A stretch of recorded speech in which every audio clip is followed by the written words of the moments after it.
I have a couple more questions now out of the things you've just been saying here. First of all, going back to White Earth for a moment, about how many people do you think lived at White Earth, you know, when you were growing up there?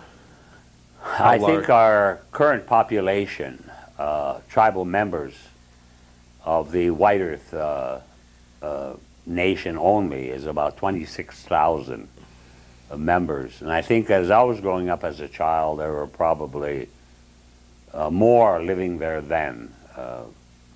Could be as high as 10, 15,000. But because of the conditions of poverty and no jobs, no opportunity, many of our young people who are fortunate enough to graduate from high school or go to college, they oftentimes have to leave and migrate into various urban communities, such as, in this case, Minneapolis and St. Paul, where there are some employment opportunities. I would think that today there's no more than 4,500 of our people living right on within the boundaries of the White Earth Ojibwe Nation. However, our people are were rooted there. Many people go back and forth. They go up to family events, celebrations, powwows, fishing, collecting the monomen, the wild rice, berry picking. Some maintain homes up there and continue to travel back and forth from various cities where they have employment. But probably over the years that I can recall, say 50 years, there was probably never any more than 10,000 people living on the reservation. And I would say, as I said earlier, that's probably down to about 4,500 today. So the 26,000, that is people living all throughout wherever they're living. All over the world. But are they registered? Oh yeah. Well, we'll get into that a little later on. Yeah, we have into citizenship membership, you know, citizenship. You know, we're not only citizens of our own nation, sovereign citizens, but in 1924, by an act of Congress, unilaterally and arbitrarily, they declared us to be American citizens. 1924. They were supposed to ask us. They never did. Had they asked, we would have said, well, what rights does that give us that we don't already have?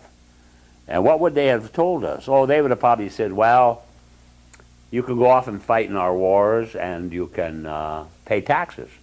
Well, we'd have said, no, thank you. You know, we don't need that. Even though, as I said earlier, in the First World War, 60,000 American Indians went off and fought for America. And of course, in all of America's wars, our people have served with valor in all of America's wars, including the recent wars. And again, I want to emphasize that I strongly feel that this is patriotism misplaced. And I've often said that when our people become as patriotic to their own nation, their own Indian nation, and our struggle, then we will really start making some gains. But you know, until then, I don't consider myself an American citizen. That was imposed on us. I don't need it. I don't want it. I guess it's all right for those immigrants that came from all over the world who want to become Americanized and buy into that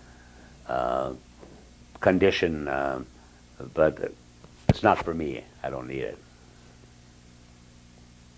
So when you say that it was only in 1924 that citizenship was a blanket citizenship was mandated, what was the status of Native people prior to 1924? Well, obviously we were not considered citizens of the United States. We were considered wards of the United States.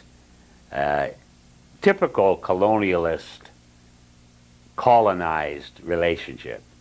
Sort of an arrogant sort of an attitude by the colonizer who's seen us as children wards of the government, and as such, they took themselves a trust responsibility to protect their children, their red children.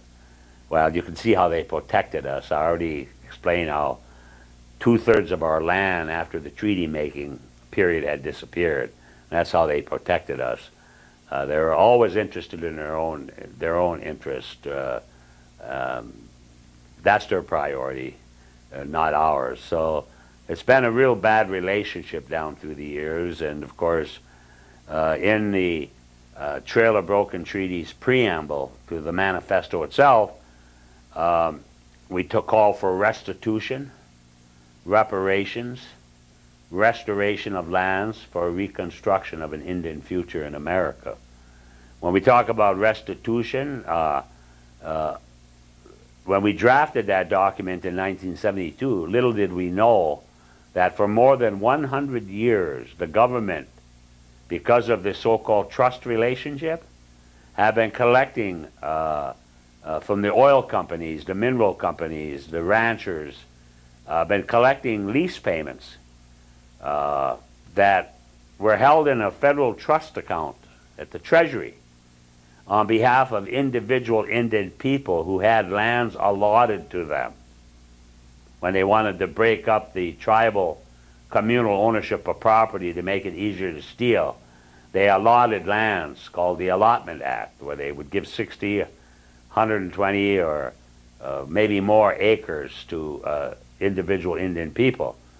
And so the resources on that land, oil fields, gas fields, gold, minerals, the government collected all this money, and to date, 137 billion and counting have disappeared from U.S. Treasury accounts. You know, it'd be like, you know, for the viewers here, I wanted to kind of give them an example I'm talking about. Let's say that you entrusted your money to a bank and a banker, and you decided you wanted to make an investment, or you wanted to go on a vacation, or you needed a few dollars to pay the bills. And you went to the bank and you said, walked up to the teller cage and you said, I'd like to draw $25,000 out of my account. The teller would look at you puzzled, and then they'd go back and bring the president out, and she would tell him that Mr. Bellecourt wants to draw $25,000 out of his account. And the banker said, sorry, we don't have your money. We don't know where it went. And I would say then, well, what about the records? Don't you? I have a book here that says I have this much here. What about your records? And the banker said, oh, we shredded those documents. Well, you would throw that banker in prison.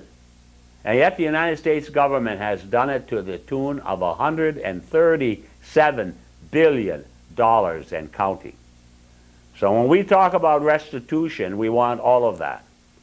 We want to be paid for the oil companies stealing and passing up the meters, coming in the night and taking tankers of crude out of the tanks.